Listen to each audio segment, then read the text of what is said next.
Good morning, everyone. Like I said, my name is Dan Schruers, head coach of Cedarville, Belgium. Thank you to the Alaska staff for the invite to come up and talk.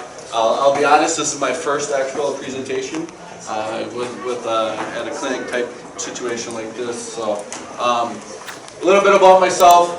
3 years as the head coach at Cedarville, Belgium. Prior to that, for 15 years prior to that, I was the JV coach at Cedarville, Belgium. So I'm rooted deeply in the Cedarville area. Went to high school there, played there, everything, so grew up. So I'm a homer is what they like to call when it comes to that.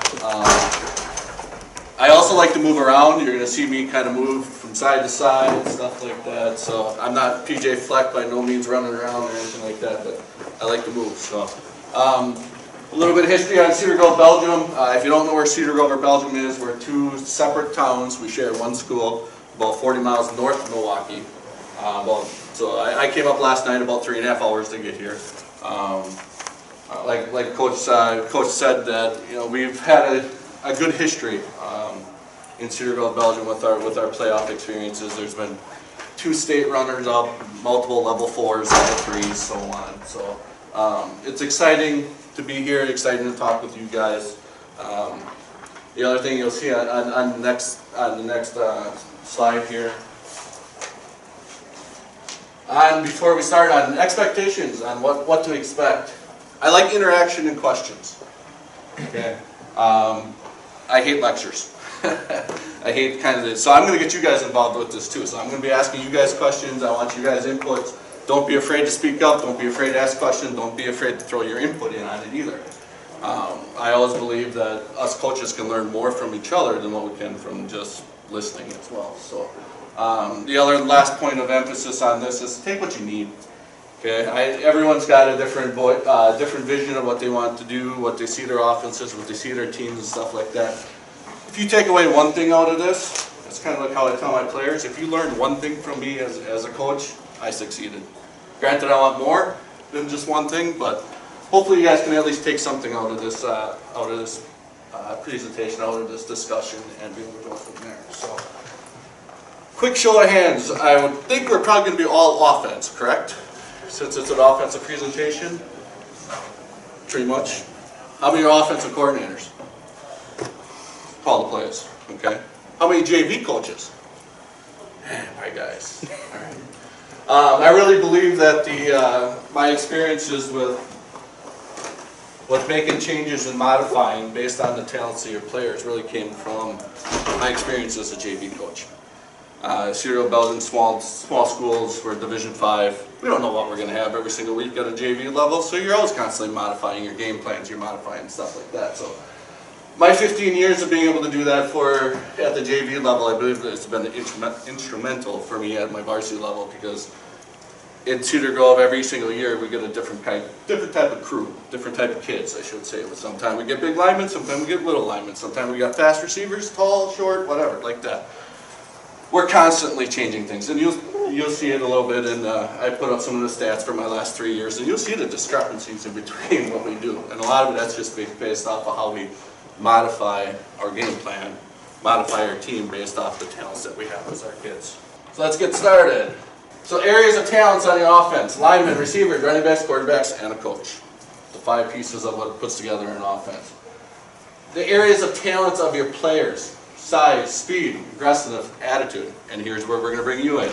Throw me some talents of your players that you have, that you see on a daily basis. Quick. What? Quick. Quick. Attitude. What was it? Attitude. Attitude. Any other ones? Movement. Movement. Good. Smarts. Smarts. There's one. We're getting there. We're up to 4. I do this every pregame with my kids too. My pregame speech is the input coming in from them about what's going on. Pick a topic and they feed off of it. So I left some of the ones off that I think are big ones there too. Strength, mental aspect, and yes, play calling. The understanding of what goes on the field. Understanding of what's going on around them in that type of a situation. We'll touch on it a little bit more later down in the presentation, but I'm a type of coach that I feed off of what my players are telling me.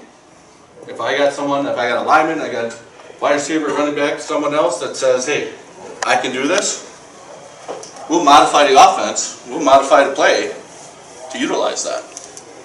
Right? And that goes with the smarts, and we can touch on that in a little bit too. So here you go, more interaction for you. Pick an offense or picture your current offense that you have. Alright, get that in your mind, get that set, get the players that you have, get the players that you had, get the players that you have coming up. And start to think about, what would I be able to do to integrate that. This is our base offense in Cedar Grove. A lot of call it a pro spread. I always call it a power pistol spread. I love this type of offense. I kind of stumbled upon it when I became a head coach. I was generally a run first type coach, but this gave me an opportunity to be able to utilize some of the weapons I had coming up in my system. So basic offense basic set like this allows you to run, throw, stuff like that all at the same time. It also allows you to make a lot of modifications to be able to counter defenses. So, but obviously this isn't about me trying to get you to run an offense like this. This is about me trying to get your offense and your mind to be able to help modify what you can do to make your offense better.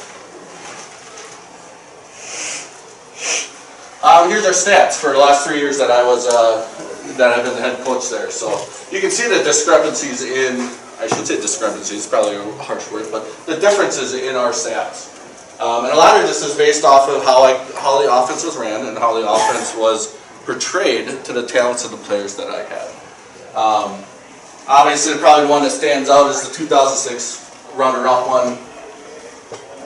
That stat right there. All right.